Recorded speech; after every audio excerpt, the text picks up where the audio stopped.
Morning दोस्तों, आपका अपना YouTube channel Arjun teach point में आपका स्वागत है। आज मैं आपके सामने लेकर आया हूँ क्लास 10th का हिंदी बुक्स, वो भी कविता सेक्शन। पहला कविता, जिस कविता का नाम है राम नाम बिनु बिरथे जगी जन्मा। हाँ, क्या नाम है दोस्तों? राम नाम बिनु बिरथे जगी जन्मा। इस कविता को लिखने वाले गुरु नानक जी है। बहुत ही सुंदर दृश्य से, बहुत ही सुंदर रूप से इस कविता को गुरु नानक जी लिखे हैं। इस कविता में उन्होंने यह बतलाया है कि आज के ज़माने में हर इंसान को भक्ति करनी चाहिए। बिना भक्ति का कोई चीज़ संभव नहीं है। और दूसरा कि गुरु का उपदेश का पालन करना चाहिए। दो इसमें थीम है, एक क्या तो राम का नाम लेना, और दूसरा क्या तो गुरु का उपदेश का पालन करना। बहुत ही सुंदर कविता है। आइए आपको इस कविता को मैं समझाने का प्रयास करता हूँ। हाँ, तो पहला लाइन है दोस्तों, राम नाम बिनु बिरथे जगी जन्मा। देखिए, ये कविता तो है लयात्मक ही, लेकिन आपको पढ़ने में असुविधा होगी तो कोई दिक्कत नहीं है, बहुत इजी टाइप से इसको पढ़ सकते हैं।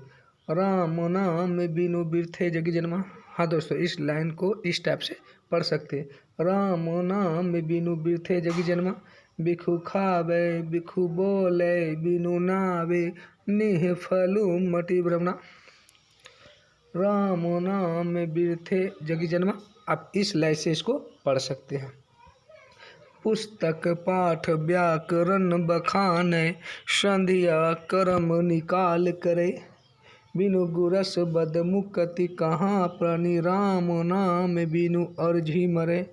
दंड कमंडल शिखा सुत धोती, तीर्थ गमनु अति भ्रमनु करे, राम नाम बिनु शांति न आवे, जपि हरि हरि नाम सुपारी परै।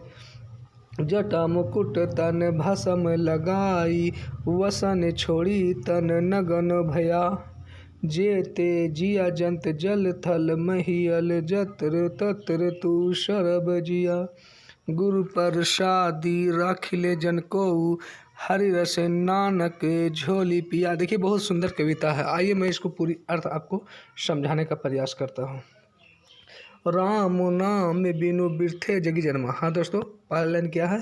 राम नाम बिनु बिरथे जगी जन्मा। देखिए, राम नाम मतलब राम के नाम, बिनु मतलब के बिना, बिरथे जगी जन्मा व्यर्थ है। जगी मने संसार और जन्म मने जन्म लेना। अर्थात इस लाइन का जो अर्थ निकलेगा, राम नाम के बिना इस संसार में जन्म लेना व्यर्थ है। दोस्तों देखिए, ये जो गुरु नानक जी है वो राम भक्ति की कवि है। कवि दो प्रकार के होते हैं, एक राम भक्ति, एक कृष्ण भक्ति। तो ये राम भक्ति कवि है, राम को ही भगवान मानकर कविता लिखते हैं। तो वही इस कविता में दर्शाए हैं कि राम नाम बिनु बिरथे जगी जन्मा, यानी राम के नाम के बिना इस संसार में जन्म लेना व्यर्थ है। बिखु खावे बिखु बोले बिनु नावे, निह फलु मटी भ्रमणा। और क्या बोले दोस्तों?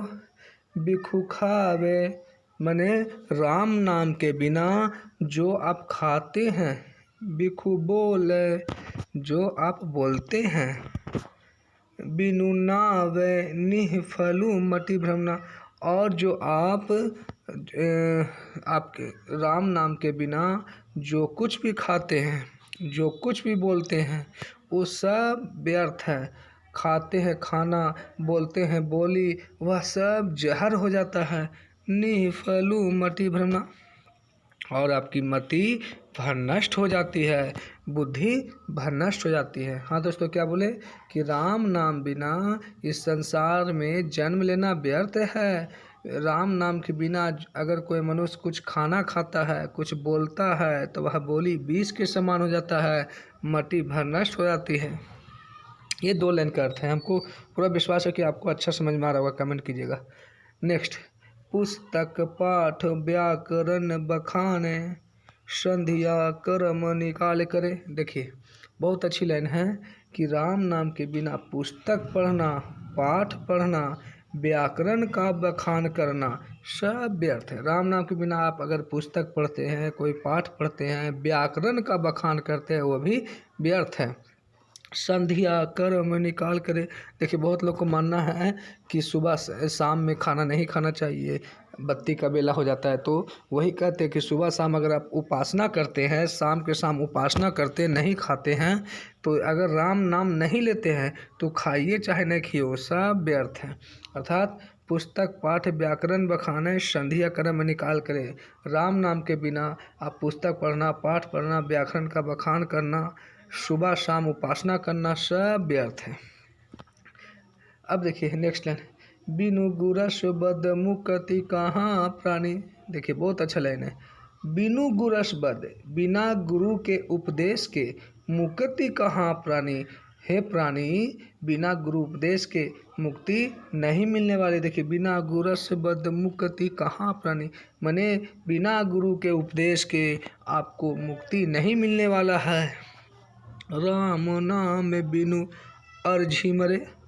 अगर आप राम का नाम लेते हैं तब ठीक है, अगर राम का नाम नहीं लेते हैं तो अर्झी मरे, माने इस संसार में आप रह तो रहे हैं लेकिन आपस में उलझ कर मर जाइएगा। बिना गुरु के उपदेश का मुक्ति नहीं मिलने वाला है, और आप राम का नाम नहीं लेते हैं तो इस संसार में आप उलझ कर मर जाइएगा।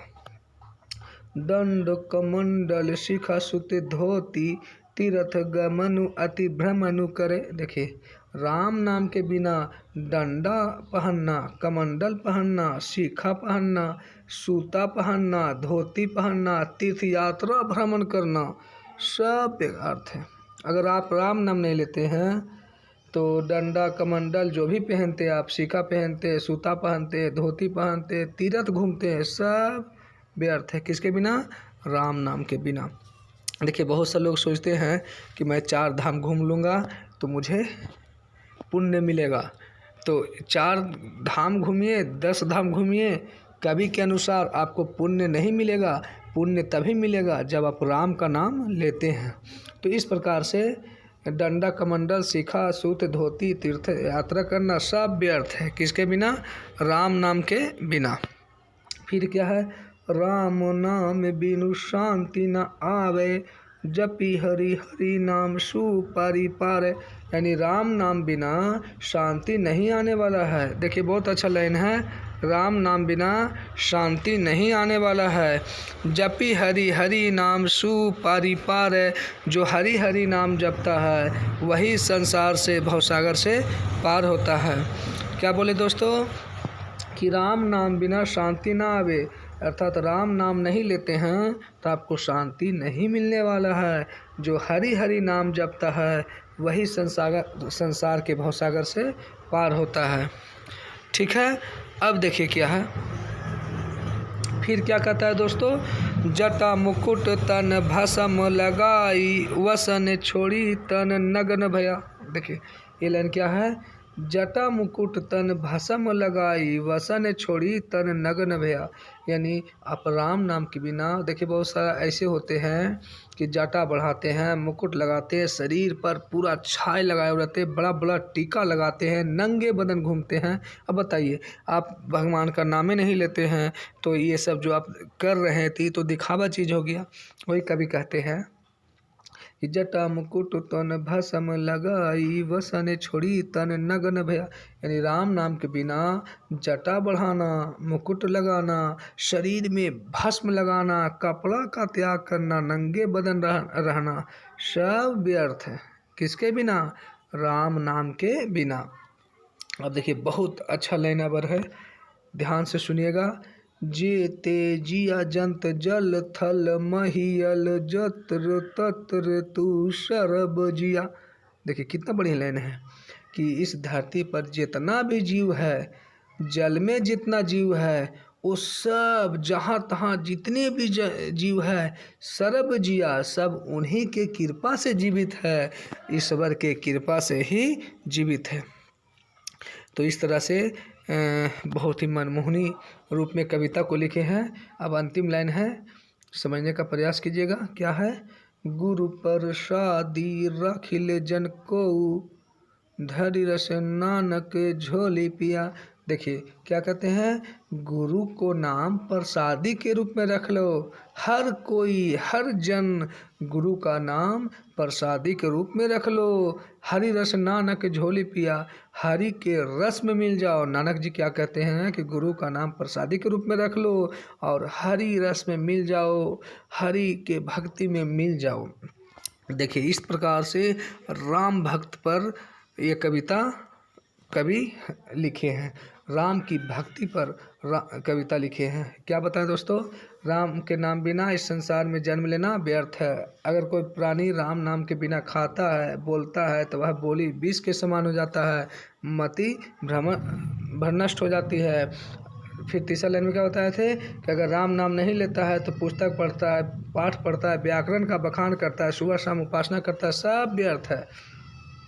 फिर क्या बताया दोस्तों कि राम नाम के बिना, गुरु के उपदेश के बिना मुक्ति नहीं मिलने वाला है। आप राम नाम भी नहीं लीजिएगा तो आपस में उलझकर इस संसार में मर जाइएगा।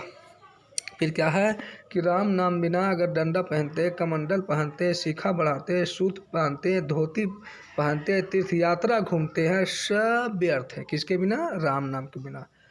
ठीक है। फिर क्या बताएं दोस्तों कि राम के नाम बिना शांति आपको नहीं मिलने वाला है। जो हरि हरि नाम जपता है वही इस संसार के भवसागर से पार होता है।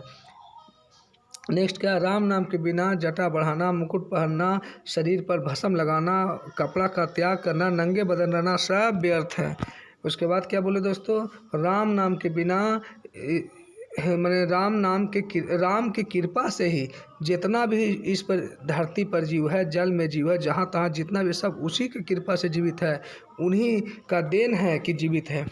अब अंतिम लाइन बहुत अच्छा था कि नानक जी क्या कहते हैं कि गुरु का नाम प्रसादी के रूप में रख लो और हरि की भक्ति में लीन हो जाओ, हरि भक्ति में लीन हो जाओ। इस प्रकार से बहुत ही सुंदर दृश्य दर्शाया गया है। थैंक यू, धन्यवाद।